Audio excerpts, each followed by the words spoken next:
IPL 2026 సీజన్లో మరో thrilling match ముగిసింది.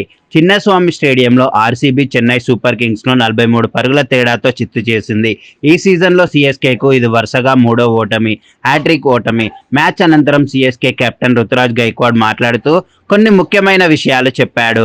విరాట్ కోహ్లీ క్యాచ్ డ్రాప్ మరియు అన్షుల్ కాంబోజ్ వేసిన నోబాల్ ఈ రెండు సంఘటనలు తమ పతనాన్ని శాసించాయని అన్నాడు. విరాట్ కోహ్లీ క్యాచ్ పట్టి ఉంటే మ్యాచ్ మొమెంటం మా వైపు మళ్ళేదని రుతురాజ్ స్పష్టంగా అన్నాడు.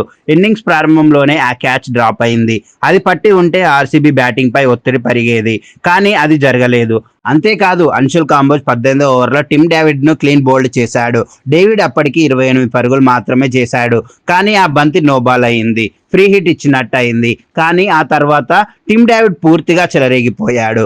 ఏకంగా 8 సిక్సర్లు కొట్టి మ్యాచ్ను ఒక్కసారిగా ఆర్సీబీ వైపు తిప్పేశాడు. డేంజరస్ టిమ్ డేవిడ్ అవుట్ అయ్యాడు, కానీ నోబాల్ వల్ల తప్పించుకున్నాడు అని రుతురాజ్ బాధతో అన్నాడు. రుతురాజ్ తన బ్యాటింగ్ వైఫల్యాన్ని కూడా అంగీకరించాడు. నిజం చెప్పాలంటే మా బ్యాటింగ్ విధానం చూసి నేను కూడా ఆశ్చర్యపోయాను అని అన్నాడు. టాప్ ఆర్డర్ వైఫల్యం తమను బాగా ఇబ్బంది పెట్టిందని, తాను ఇంకాస్త మెరుగ్గా ఆడి ఉంటే లక్ష్యం ఛేదించి ఉండవచ్చని అన్నాడు.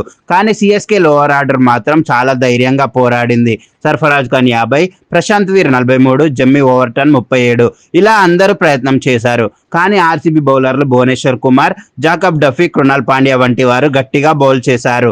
ఆర్సీబీ బ్యాటింగ్ గురించి మాట్లాడాలంటే 250 పరుగుల భారీ స్కోర్. టిమ్ డేవిడ్ విధ్వంసకర బ్యాటింగ్తో 70 పరుగులు, Devdutt Padikkal 59, Rajat Patidar 48 not out, Phil Salt 46, Virat Kohli 28. ఈ బ్యాటింగ్ ఎవరినైనా భయపడుతుంది. మొత్తం మీద 13-14 ఓవర్ల వరకు మ్యాచ్ సిఎస్కే చేతుల్లోనే ఉందని రుతురాజ్ అన్నాడు. కానీ ఆ తర్వాత మొమెంటం పూర్తిగా మారిపోయింది. ఫీల్డింగ్ కూడా మెరుగుపరుచుకోవాల్సిన అవసరం ఉందని అంగీకరించాడు.